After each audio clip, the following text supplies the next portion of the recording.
Welcome back to my MSI math technical channel. MSI math technical চ্যানেলে নবম দশম শ্রেণীর জ্যামিতি অধ্যায় 7.2 সমপদ্য নাম্বার 9-এর গ এর পূর্বে অলরেডি আমরা ক এবং খ সমাধান করে দিয়েছি, তো আশা করি তোমরা সেগুলো দেখে নেবে। আর এখন আমরা 9-এর গ নম্বর সমপদ্যটি সমাধান করব।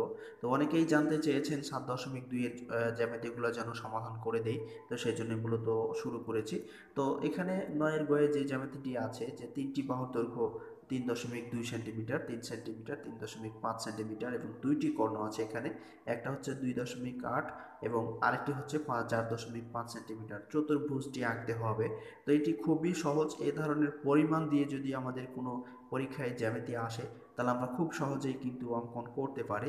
তো এটা নিয়ে আবার অনেকেই একটু চিন্তিত হন যে কোনটা কি ধরি, আবার কিভাবে এটা অঙ্কন করব। তো আসলে চিন্তার কিছু কারণ নাই, এখন আমরা এটা সমাধান করে দেব।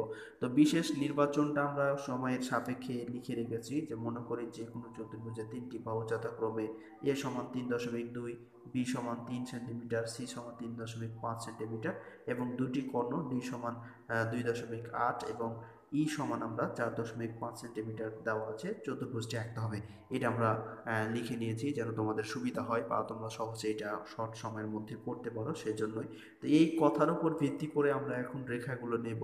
নেওয়ার পরেই চিত্রটি আমরা অঙ্কন করব এবং খুব সহজেই তোমরা তা বুঝে নিতে পারবে এবং অঙ্কন করতে পারবে। তো দেখো আমরা কিভাবে এই রেখাগুলো নেই এবং অঙ্কন করি।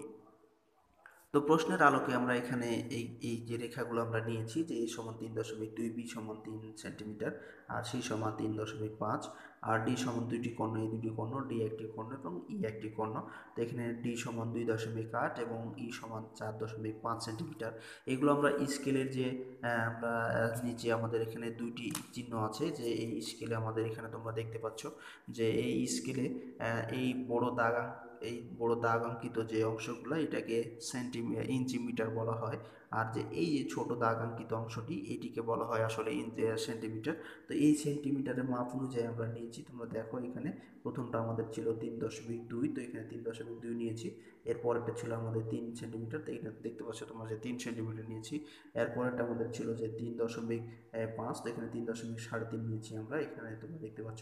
আর এটা আমাদের 2.8 ছিল, তো এটা আমরা 2.8 নিয়েছি। এটাও আমাদের ছিল 4.5, তো এটা 4.5 সেন্টিমিটার মোটামুটি নিয়েছি, তোমরা এখানে দেখতে পাচ্ছ। তো এইভাবে তোমরা স্কেল দিয়ে বসায়া খুব সুন্দর করে এই রেখাগুলোর পরিমাণগুলো নিয়ে তোমরা রেখাগুলো অঙ্কন করবে। তো এরপরে এখন আমরা মূল চিত্রটি, আমাদের যে চতুর্ভুজ অঙ্কন করতে বলছে, এটি এখন আমরা মূলত অঙ্কন করব। তো দেখো তোমরা খুব সহজে আমরা এটা অঙ্কন করে নিতে পারবো। তো এখন আমরা এই চতুর্ভুজটি অঙ্কন করব। দেখো তোমরা খুব সহজে এটি আমরা অঙ্কন করব।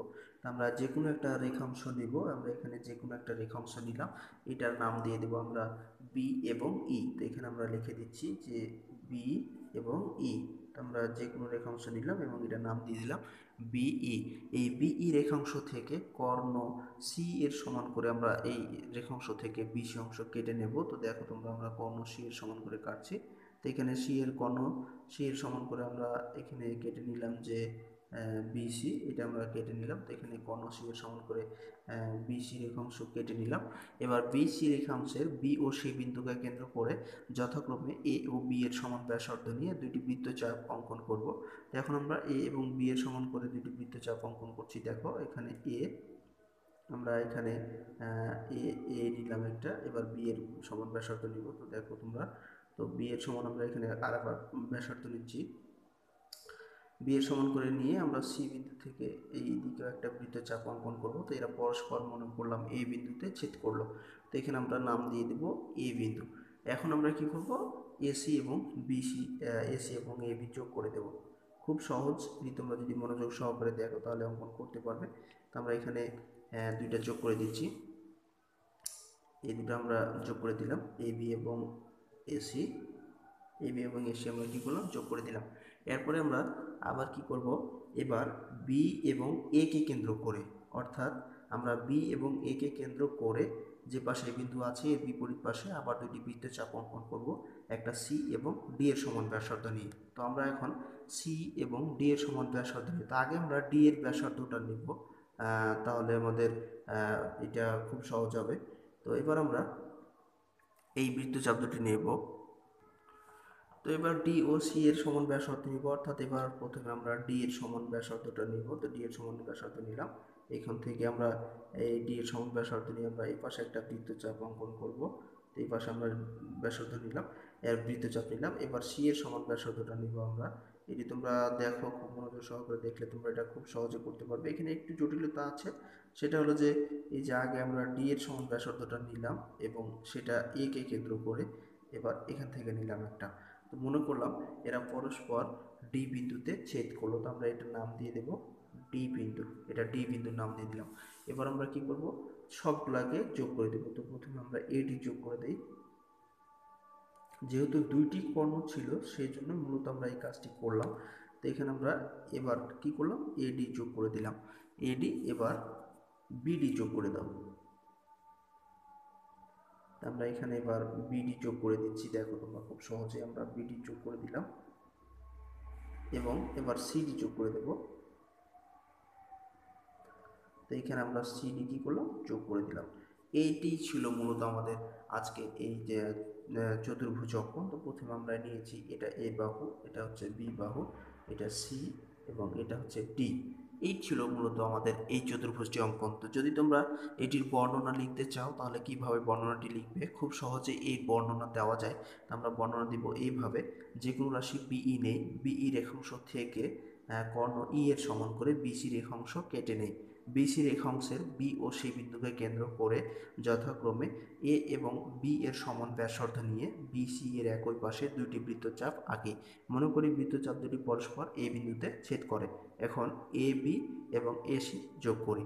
আবার বি ও সি, আবার বি ও এ কে কেন্দ্র করে, অর্থাৎ এ ও বি কে কেন্দ্র করে যথাক্রমে ডি ও সি এর সমান ব্যাসার্ধ নিয়ে দুইটি বৃত্তচাপ আঁকি। মনে করি বৃত্তচাপ দুটি পরস্পর ডি বিন্দুতে ছেদ করে।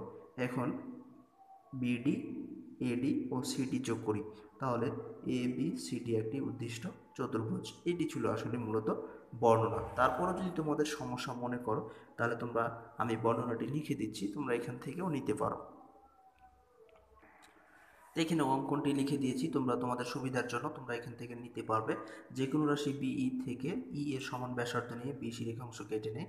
বিসি রেখাংশের বি ও সি বিন্দুকে কেন্দ্র করে যথাক্রমে এ ও বি এর সমান ব্যাসার্ধ নিয়ে বিসি এর একই পাশে দুটি বৃত্তচাপ আঁকি।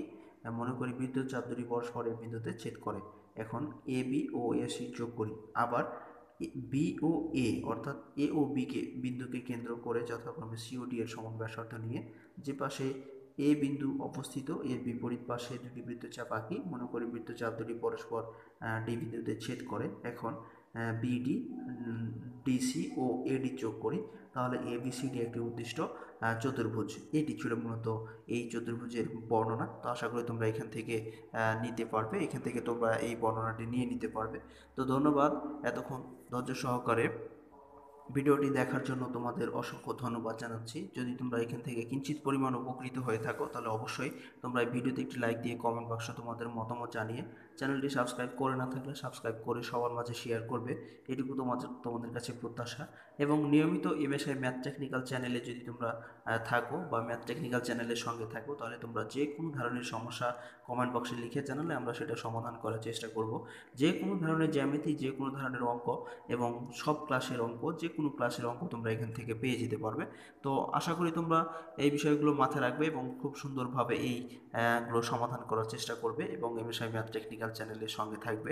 তো ধন্যবাদ এতক্ষণ সাথে থেকে কষ্ট করে ভিডিওটি দেখার জন্য, তোমাদের অসংখ্য ধন্যবাদ।